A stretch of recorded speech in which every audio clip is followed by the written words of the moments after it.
వ్యర్థముగా పంపివేయుట నీ వంటి దాతకు తగిన పని. మరి ఏమి కావాలేను రాజా?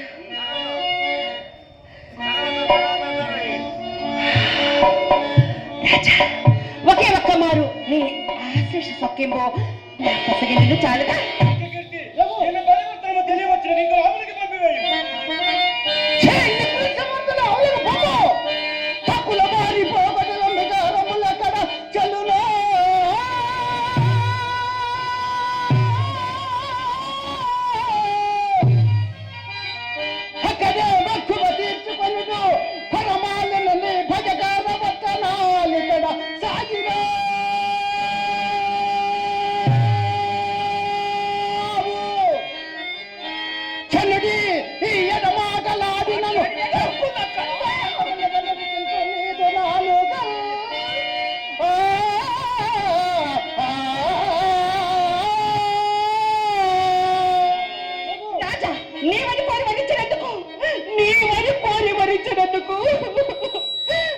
ఇట్లో న్యాయముగా కొట్టించదుగా.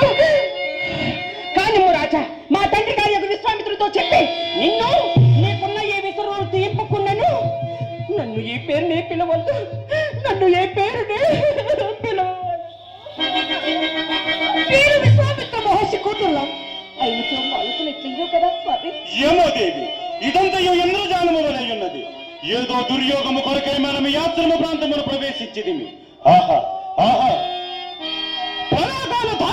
గర్జనానుకారమైన ఆ సింహనాదము విశ్వామిత్రుడుగాక మరి ఎవ్వరిది